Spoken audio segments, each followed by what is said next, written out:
Muling sinalakay ng mga pulis ang sinasabing pugad na bentahan ng iligal na droga sa Santa Ana, Maynila. Arestado sa operasyon ang mag-amang nakuhanan pa ng ilang sachet ng hinihinalang shabu. Saksi si Julio Segovia. Sa raid nito lang nakaraang linggo, nasa kote ng Manila Police ang dalawang hinihinalang tulak ng iligal na droga sa Punta Santa Ana sa Maynila. Nahuli ang dalawa matapos maaktuhan sa pagbebenta at paghit-hit ng shabu. Ilang araw lang ang nakalipas, binalikan ng MPD ang anilay pugad ng bentahan ng ipinagbabawal na gamot sa Santa Ana. Suminyas na. Baba. Sa operasyon, nagkunwari pa raw ang mga target na basura ang daladala nila, kaya itinapon sa kalsada.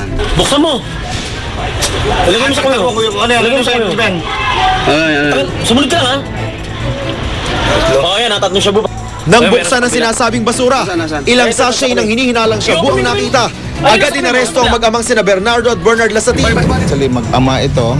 So, this could be a lessons learned dito sa mga iba din na minsan yung mga magulang na ini-involve nila yung mga anak nila dito sa mga masamang gawain.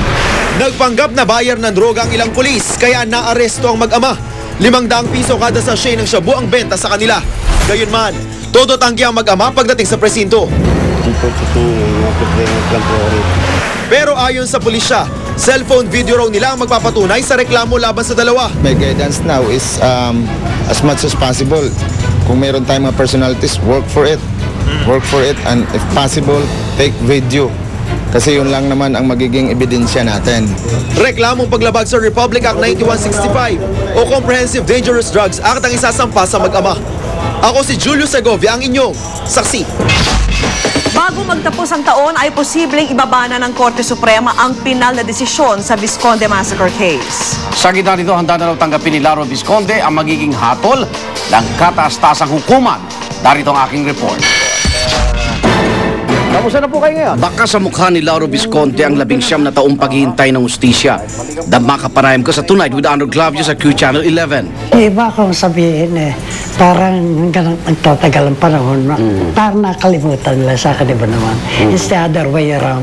Kumbinsido ba kayo na yung grupo ho ni Hubert Webb ang gumawa ng masama sa inyo pong mag-ina?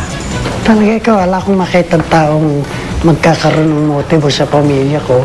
Pero tila maingat pa rin sa paghusga si Mang Lauro. Dang tanungin ko nga kung napatawad na niya ang grupo ni na Hubert. Whoever they are, basta yung mga gumawa sa pamilya ko, napatawad ko na after 5 years mo. Yun na-accept ko na rin. Kasi that's the hardest part of my ordeal, acceptance. It took me years before. Yung denial, no? Kasabay ng pagpapatawad, nagkaroon na rin daw si Mang Lauro ng pagkakataong umibig. Nagmahal ka ba uli? O Sinubukan paano yung sinubukan mo? Sinubukan ko, pero siguro I was not meant for that. Sa ngayon, masaya raw si Mang Lauro na magdedesisyon na ang Korte Suprema sa kaso. Kasunod ng pagsasantabi ng DNA testing sa semen sample na nakuha mula sa ginahasa at pinaslang niyang anak na si Carmela.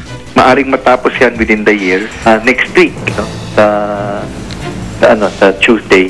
Ayun, palitan na naman ang palitan ng mga written opinions. Dire-diretso na yon. Kasama na rin daw tatalakayin ang petisyon ni Hubert na ma-acquit sa kaso. Bunso ng kabiguan ng NBI na mailabas ang naturang semen specimen. I'm prepared for it.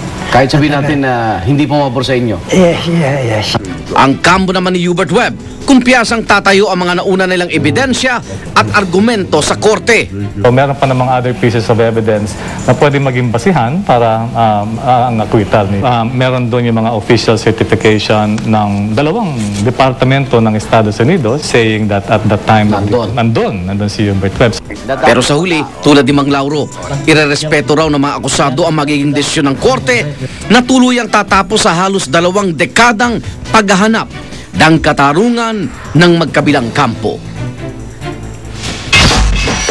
Samantala, totoo nga nakikipag-date ngayon si Pangulong Noynoy Aquino sa kanyang stylist na si Liz Uy. Kinumpirma yan mismo ng kapatid ng Pangulo na si Bolsie Aquino Cruz. Pero ayon po sa presidential sister, mukhang di naman daw exclusive ang pagde-date ng Pangulo at ni Uy. Di rin daw totoo ang mga balitang ikakasal na ang dalawa.